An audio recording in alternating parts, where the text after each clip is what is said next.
Hello, everyone. Welcome to another episode of the All Out Coach podcast, which stimulates you to create your own momentum and which will share the moments and the lives of past, present, and future leaders. Today, I have a special guest that I'm excited about.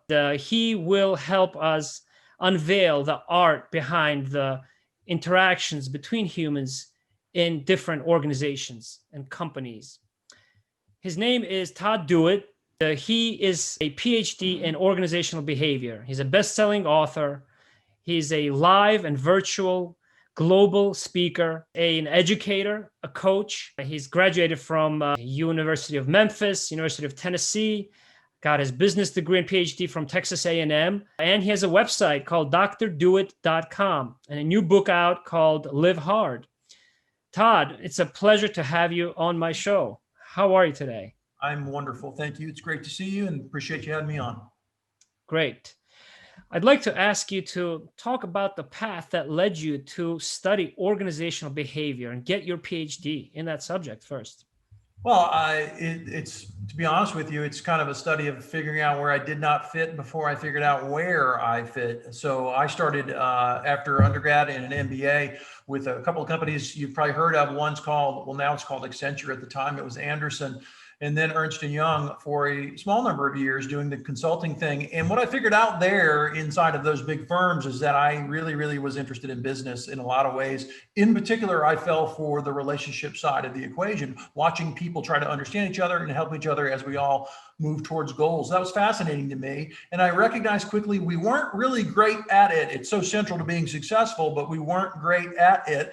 And I wanted to understand that more, think about that more. And about that time when this was becoming clear to me, the first few years of my career, I also recognized something else very obvious, which was that I did not fit in traditional corporate roles at all. I tend to be creative and loud and opinionated. I'm a change agent type of personality. I'm not contained extremely well inside traditional corporate hierarchies.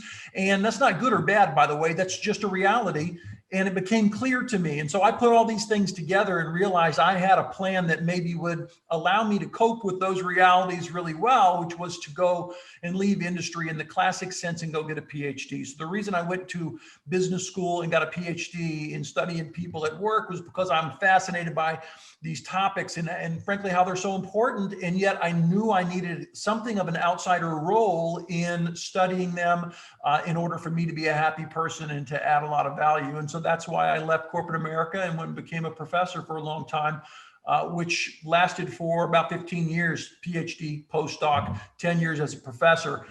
And then, as you well know, life is unexpected. You make a plan and then life kind of laughs at you. I was tenured, I was a dean, I was doing all those things. And then the phone just started ringing and I was drawn slowly into a career that I have now, my third career, speaking and writing for a living and doing online courses and coaching and things of that nature. So that's how I got here. Some of your online courses I've taken myself, Todd. And I want to make it a point to let my audience know that I teach a lot of those who I mentor as well, using a lot of those pearls, particularly all elevator pitches and just branding ourselves. So today it's a special opportunity for all of us to have the privilege of being students and sharing some insights from you, an award-winning professor, I must add also. Now, what was one lesson that was most memorable for you that led you to change your career? Well, I believe in fit, meaning we're all unique. We all have things we're good at, things we're not interested in. And I think that fit, I know that fit leads to better job performance, feeling more fulfilled, a life, dare I say, that has purpose, at least as we experience purpose individually. And that idea, which sounds lofty, I understand, is extremely appealing to me. So when I envisioned a way to be interested and involved in business, but in a way that fit me, I had to go try it, knowing I could fail, because getting a PhD at a real school is not an easy thing to do. And I knew I could fail, but I had to, because the payoff, which I could envision, sounded amazing. And the payoff was individual fit for me, freedom compared to most jobs. Freedom is something that's kind of perceived, not real, meaning the more you love what you do, the traditional things like a structure, an office you have to report to, a boss, those things don't feel like constraints when you love what you do. They feel like a burden and constraints when you don't like what you do. So once I got a PhD and became a professor, I still can't believe I get paid to do the things that I do. I get to make a living studying things that I find interesting and helping people make better versions of themselves. They tell me, thank you, thank you, thank you. And I get paid for that. That's crazy. So as far as I'm concerned, I'm living a dream. I found an escape from the cube, if you will, and I'm living a dream.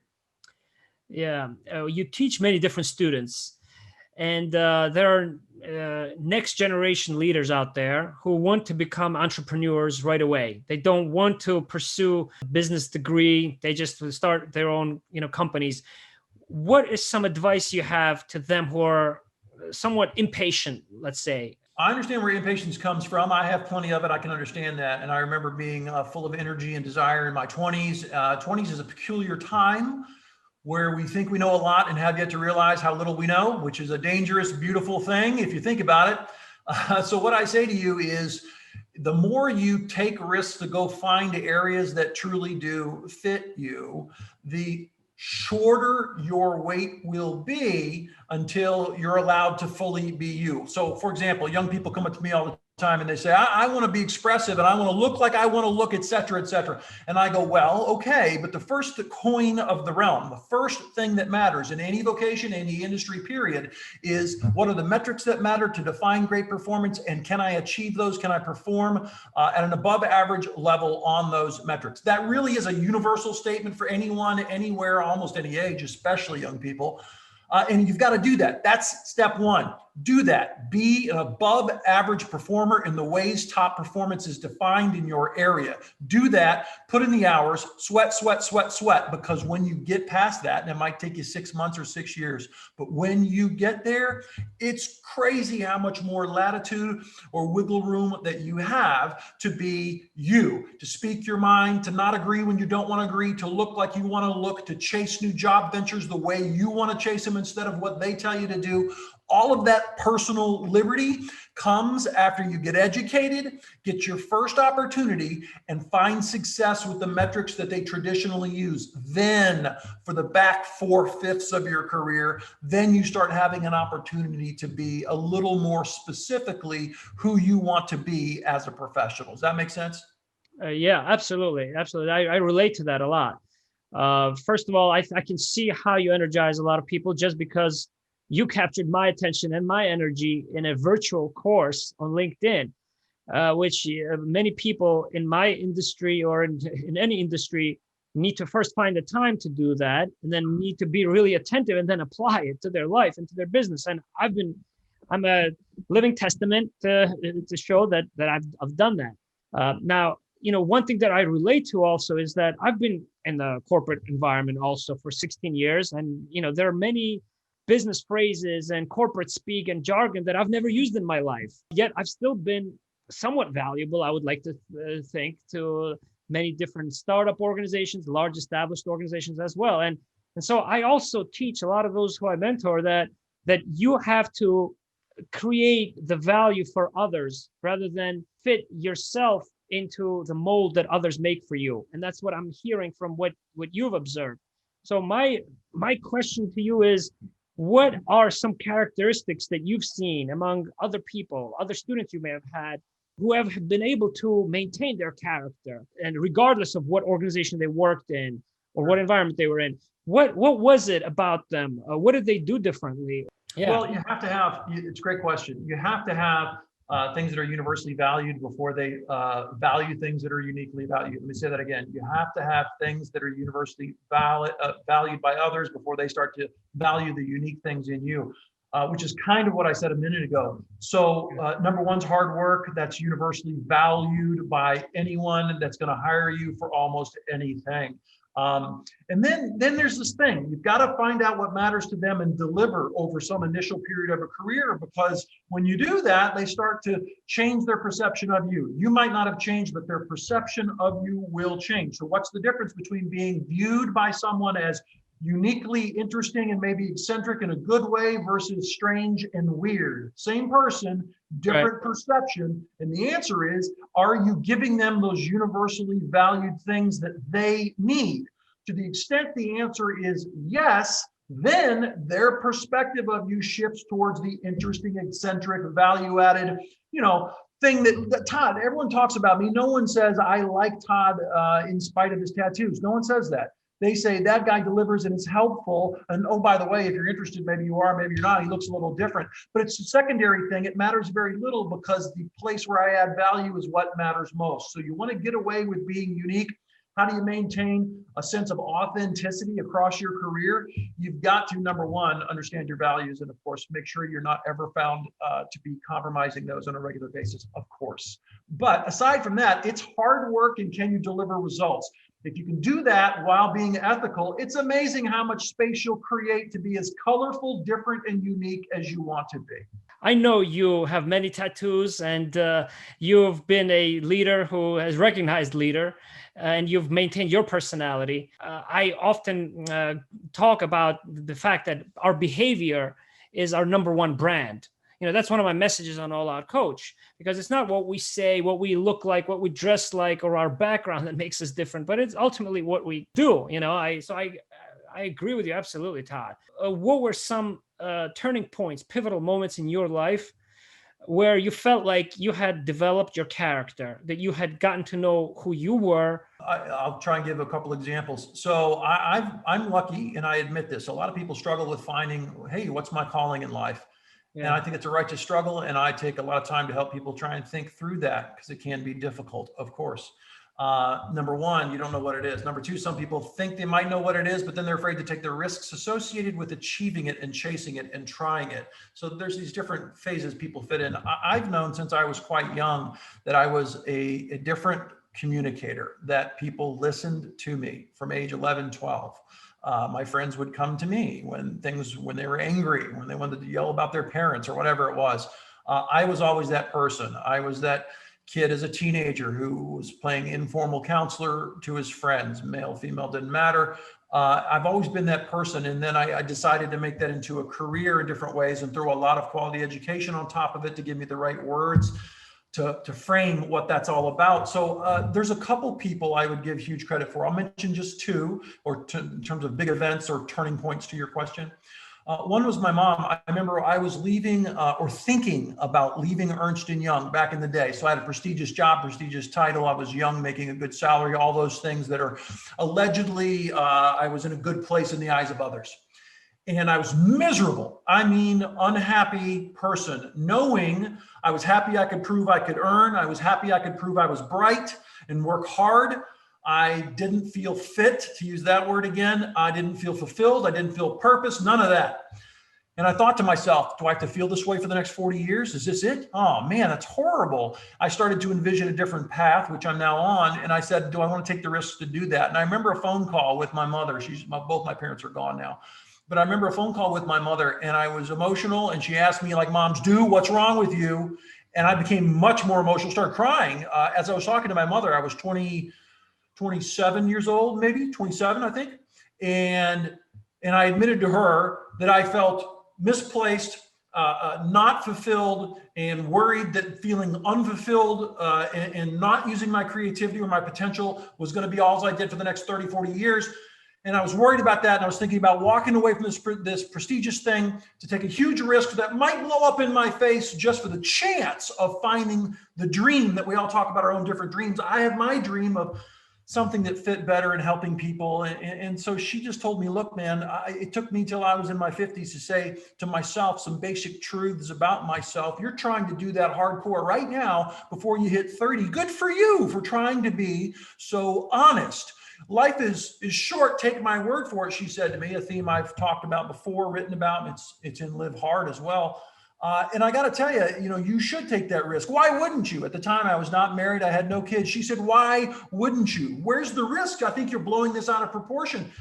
And she helped me in one conversation, put that whole thing in perspective. And it was probably the biggest factor that made me lead made the decision to get a PhD and start a new life, which worked out very, very well. And then, second and final example to answer your question, years later on the back end of the professor part of my career, I had a good friend who was a very successful entrepreneur who had heard I had begun a side speaking career because it just happened and it developed for me. I wasn't really trying. People just started asking.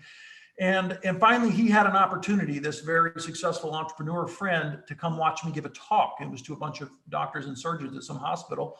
And I went and did the talk. My friend came with me. And after it was over, we had lunch. And this is what he said to me. He's about 20 years older, and he's a good person, great mentor. One of the few I felt I can just say that about. He's just great.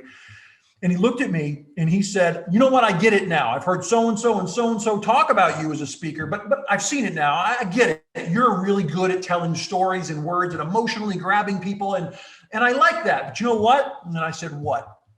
And he said, I bet you're never going to achieve what you think maybe you can achieve as a speaker guy until that becomes your sole focus. I said, whoa. What are you telling me, Dave? My most successful friend. What are you telling me? I'm a tenured professor. I have 2 kids in elementary school. I have a job for life. They can't take it from me. You're telling me I should leave that, give that up, and take a risk as a full-time traditional entrepreneur with a small business, speaking, writing, training, so on. He said, yeah, I'm not saying go do it. You got to make that decision. But I bet if you don't do that, then you're never going to know what you could truly be, because you can't divide your focus and actually expect it to grow the way it maybe could grow. This was the most brutal advice I'd ever heard. And since then, this is 20 years, no, almost 20 years ago.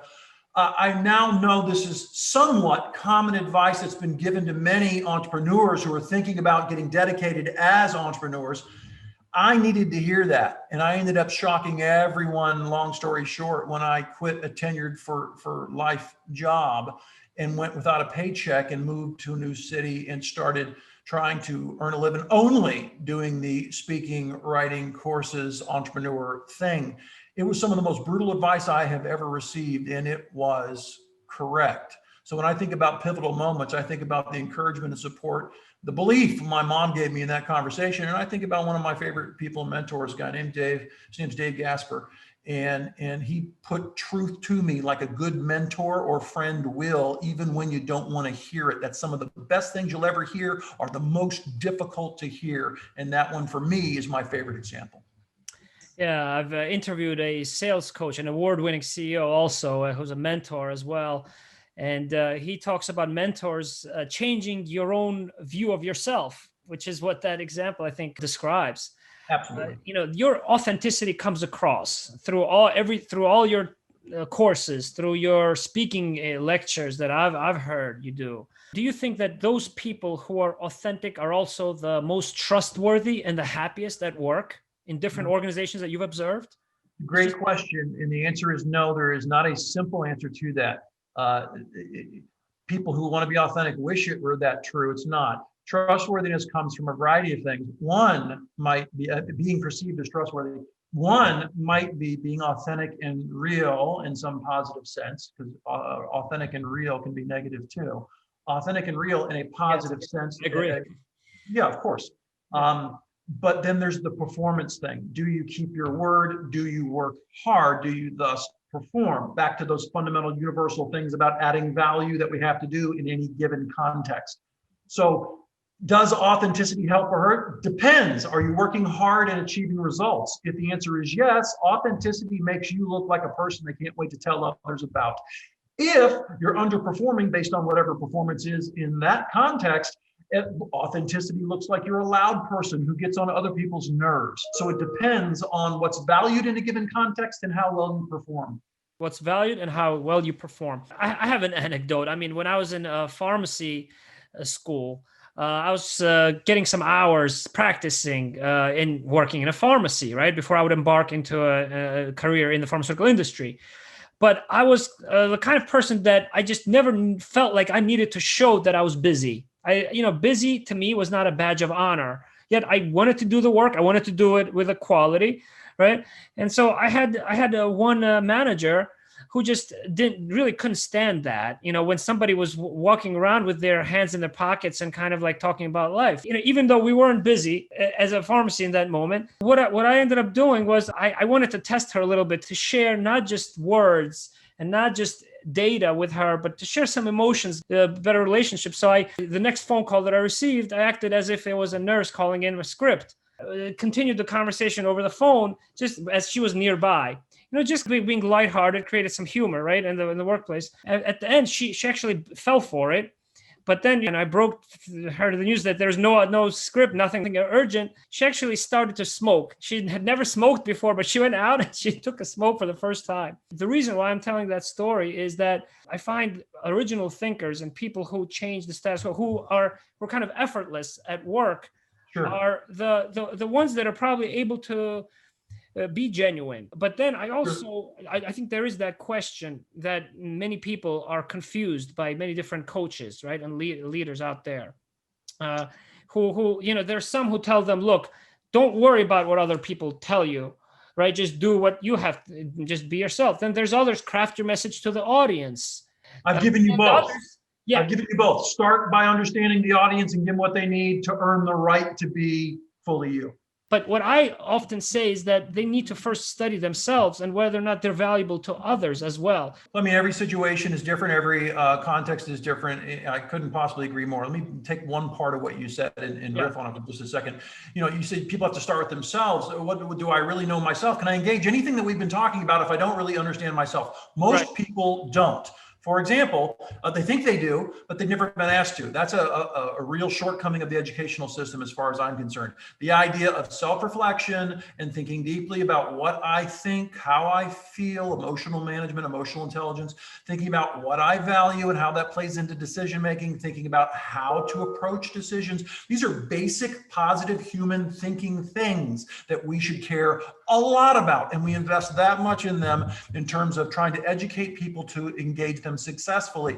So for better or for worse, it gives people like me an opportunity. So I meet a hardworking person who's a younger professional, and they read a book, they watch a course, they want to send me a note on LinkedIn, whatever it might be. Part of that conversation I give them in trying to answer their questions is, okay, before we answer those questions, let's back up and tell me what you know about yourself. What is it that's going to make you happy? What do you hate? What do you love? What are you good at? What are you bad at? What do you value? What you don't value? And what almost always happens is they go, I clearly haven't spent enough time thinking about those basic me questions, which really colors how I approach decision-making as a professional. So step one is always more self-reflection, more self-understanding. I used to do an activity back before I became this guy. I was a little more of a trainer and a speaker. Today, I'm more of a speaker, writer, and very little else except the courses. Anyhow, there was an activity I did with a lot of people for a lot of years. It's still great. And I would ask people in an audience, hey, do you know what you value in life? You could value anything. People value, puppies, God, baseball, all kinds of stuff. Right. What do you value? And they'll be almost indignant. Yeah, I know. Yeah. Raise your hands if you know what you value. Yeah. And then I would go, great. Everyone in front of you, there's a piece of paper and a pencil with there's no right answer here, but in order of most important to least important, give me the 5 things you value most, go. Now I ask you, what do you think I would observe when I walk around and watch them do that? They would probably have some troubles, hesitation, probably. More trouble than you would imagine. Yeah, there was right? a few people that were like, I've got this, boom. Most people hesitate. They look at their neighbor, all kinds of hilarious things, and they just get kind of sweaty. Like, I've got to make a decision now and articulate exactly what I think and what I stand for and what might matter to me. And it seems foreign to them. And that is a beautiful thing for them, even if it's painful, to recognize. And I think that's true for so many otherwise productive, good people out there. They've not been asked to meaningfully do that type of introspection, and it will help them tremendously. Those kinds of people are ones that I have very clear in a picture of right now in my mind, because throughout my career and life, I've attended a lot of leadership courses, and I've always met without fail at least one person who probably took a long time or didn't take that course seriously, or kind of asked, look, I'm not a leader. Not everybody's a leader, but I personally, I feel that I was always energized by people like you who energized me. And that's why I'm trying to give that energy back within my function. Well, you're right, by the way. You're right, by the way. It's not like there's 10 leaders over there and a few million who aren't. Everybody's a leader. Our example matters and has influence on people. We better recognize that at some level, we're all leaders. That's not a cliche. It's true. Right. It's not a cliche. Yeah. Yeah. That's absolutely. I agree. So, Todd, I want to ask you a scenario. Let's say, right? You have an independent thinker who enters an organization, and they all of a sudden they start to behave out of character, not in a way that is let's say embraced by that culture of that company. Yet they're trying to be valuable, but they're not bringing themselves, their genuine selves, to that corporation. What are some reasons for that based on your research, and what is some advice that you have? Well, one of my favorite topics that I've written about over time is authenticity, which is basically what you're asking about. And there is a cost to being authentic. There's a cost to not being authentic. So where's the average in my observation, having seen a lot of people at work in a lot of organizations? And the answer is we err a lot on being inauthentic. That is to say, attempting to act explicitly, to act, which, by the way, is a sign of social intelligence. It means that you understand the norms and expectations around you and you're trying to meet them. That is a reasonable thing to do and a functional, useful thing to do.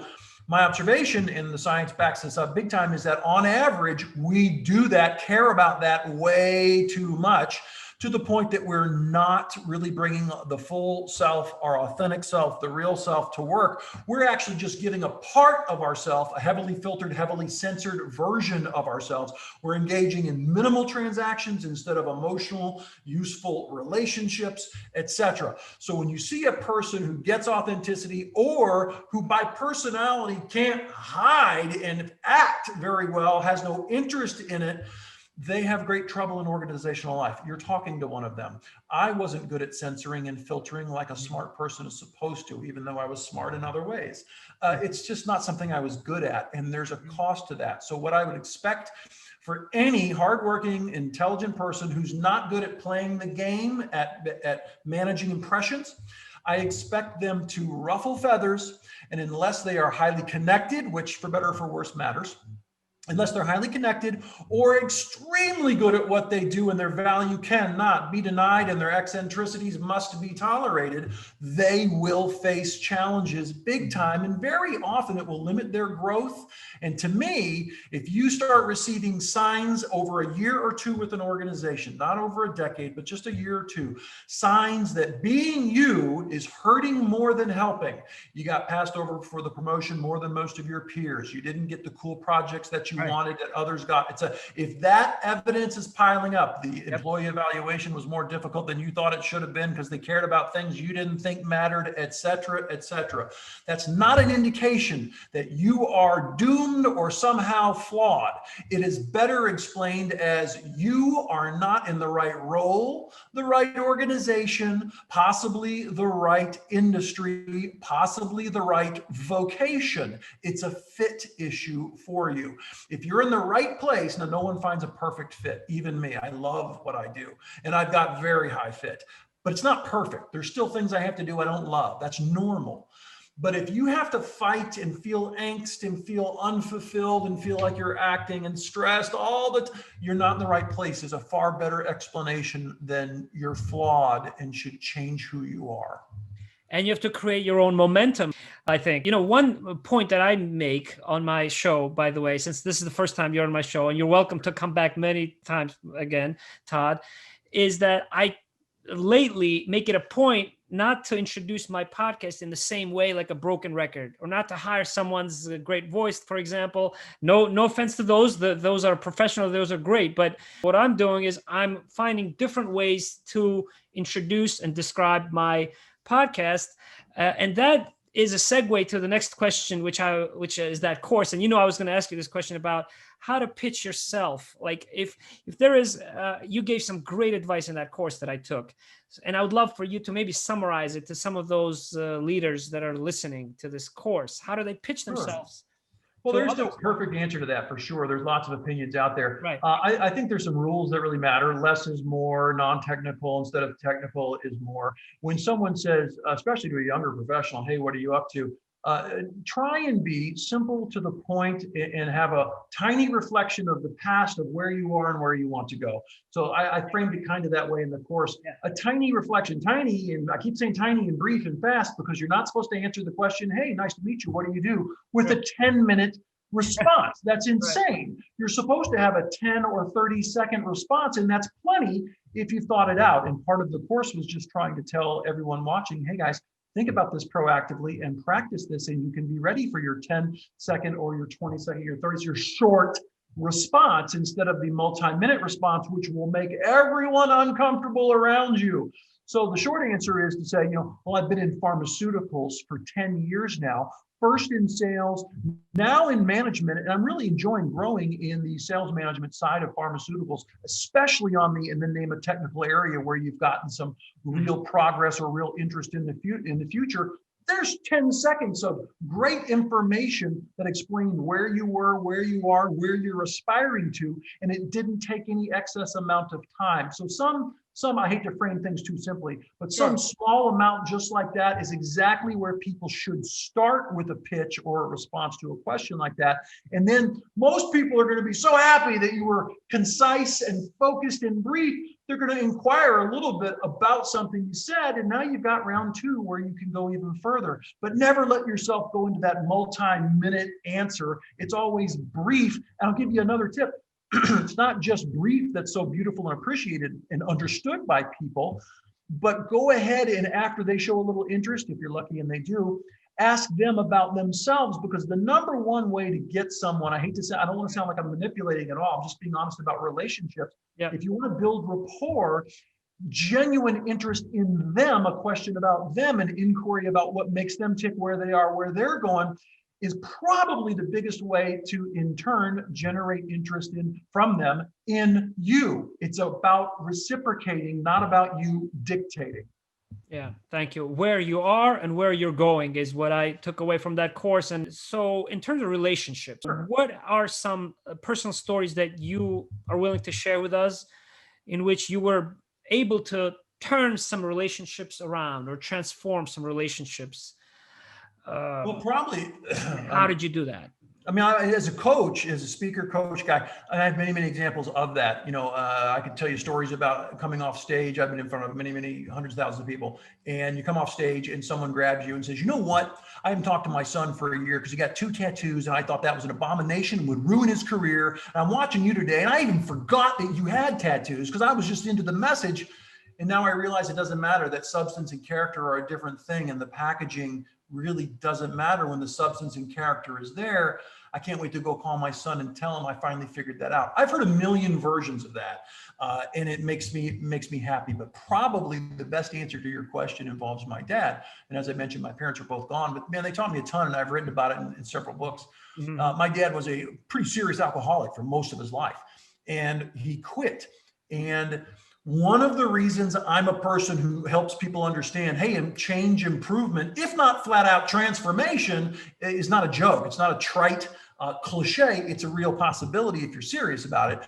One of the reasons I can do that, mean it, and help people with it is because my dad lived it, and he was the first shining example of someone I watched do it, because he went from being a troublesome person, to say the least, who I didn't like growing up, who I didn't want to be, who no one enjoyed because he was just lost in a bottle and unpleasant to be around, long story short. And then because of family pressure, but mostly because of his own realization and a boss who yelled at him a lot and sent him to rehab and helped him look in the mirror. He had a boss who kind of was the last straw that made him admit what he was. And once he did the ridiculously painful thing of admitting what he was, no excuses, no blame. That was too easy for too long. No excuses, no blame. Here's what I am. I'm an underachieving alcoholic who has allowed this to persist for too long, and the vast majority of the explanation and blame goes to me. Once he was able to do that, thanks to different pressures, especially that boss, he found the wisdom to let go, to admit that, and to go to rehab. And the guy that came out of rehab was funny and smart and kind and productive in ways I did not think possible in a person I really actively disliked my whole life, became my best friend for the next 12 years of his life until cancer unfortunately got him. But he lived a beautiful 12 years of showing people all kinds of value-added positivity. People loved this guy, couldn't wait to talk to him because he finally got that monkey off his back. And it started with him owning his situation, being vulnerable enough, big enough to admit it. And that starts the change process. He showed me that was true, and he became a different person. And I've been fascinated with helping others find their version of it ever since. Yeah. One of the most gifted individuals, performers in my industry is somebody who came from a family who had a problem with alcoholism, and him as well. But he's somebody who's recognized, who was 15 years older than I was, and who I consider my personal mentor. Based on what he did at work, and the character that he had. So I relate to a lot of what you're saying.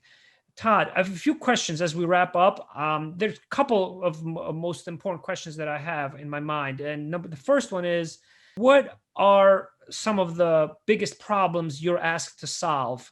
Besides, of course, you speaking and you teaching, but from organizations or from people, what are you busy with most, and why lately? So there's lots of answers to that. I'm happy to say probably the biggest, and it does relate to my book, which is coming out in a few weeks, called Live Hard, involves creativity, innovation, and change, these very tightly interwoven ideas. So I hear all the time, you know what, you're preaching for having your eyes open and creativity and improvement, whether it's process, product, whether it's services, whether it's technology, business models, different targets for innovation. I see possibilities. I think everyone does, but then it's so difficult to talk about them without getting negativity and evaluative comments and critical comments that aren't helpful, and bureaucracy and agendas and every imaginable, everything you can imagine that will block you from making change.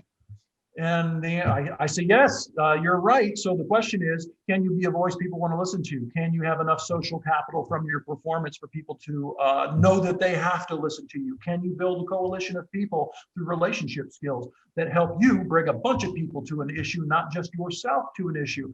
Do you know how to align what it is you're trying to do with other goals and agendas and strategic plans, et cetera? So there's a bunch of thoughtful, systematic things change agents or aspiring change agents really need to do beyond just seeing opportunity to improve if they want the opportunity to actually make change. I think that's probably one of the most recurring. Hey, how do I deal with crazy people? Hey, how do I give negative feedback? Hey, how do I get that promotion? I get a lot of those. But the big juicy one that I think kind of defines success in a career comes back to that creativity, innovation, improvement area a lot for me. I see.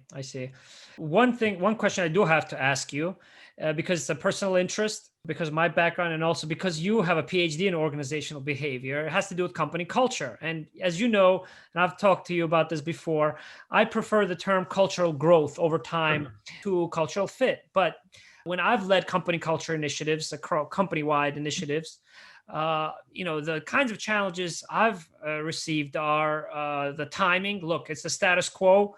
Look, our company is small. We're not a big company, so we don't need a culture initiative.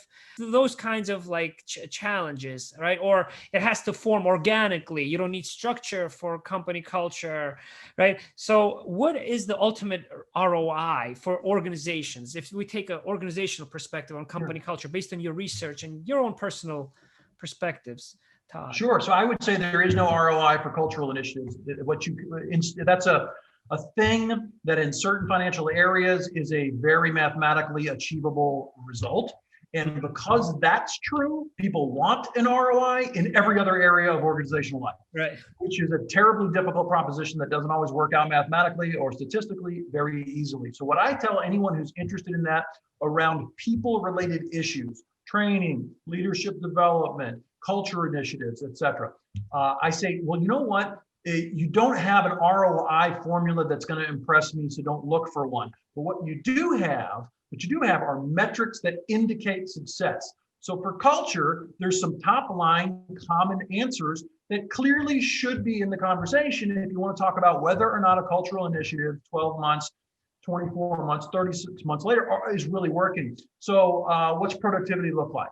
What's revenue growth, profit look like? What does turnover, absenteeism look like, right? What does the average tenure look like? Have we raised and maintained real standards while still seeing longevity hold out? No one's leaving.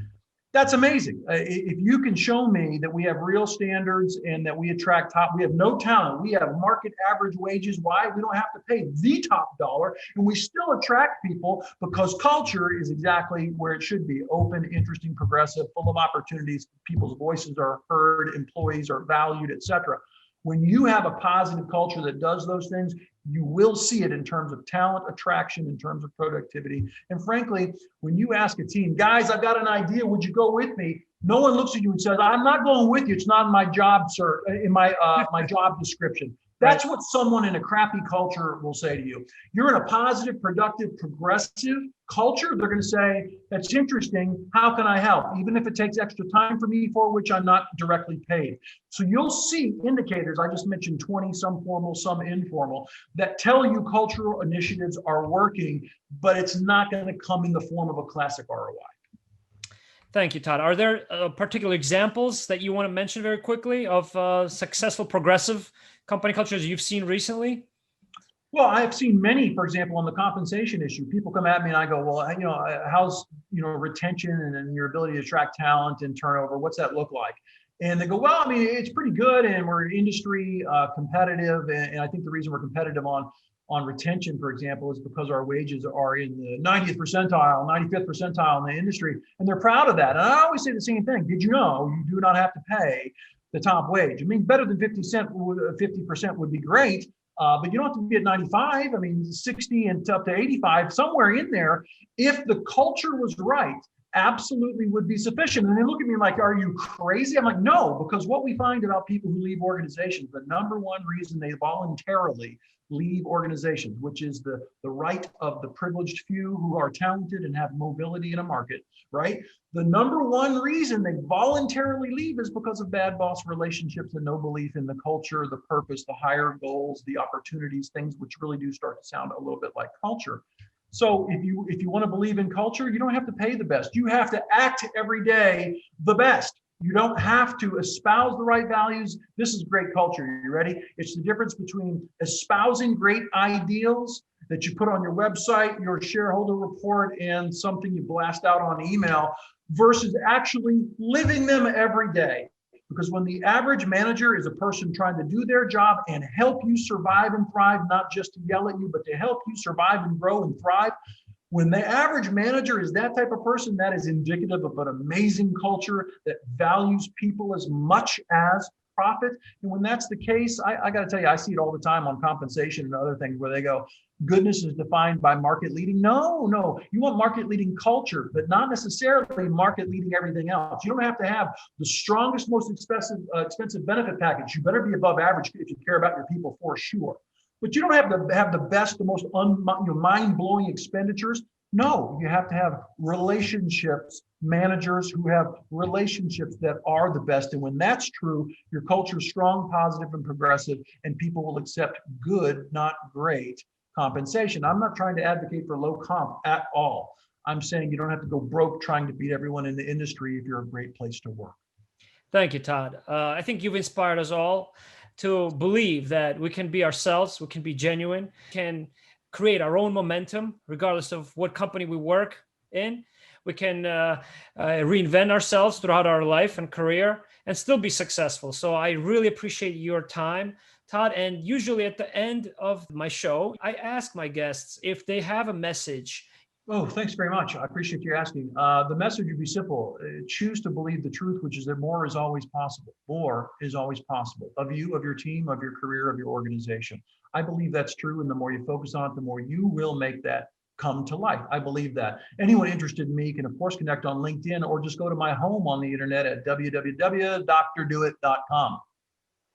Thank you, Todd, very much.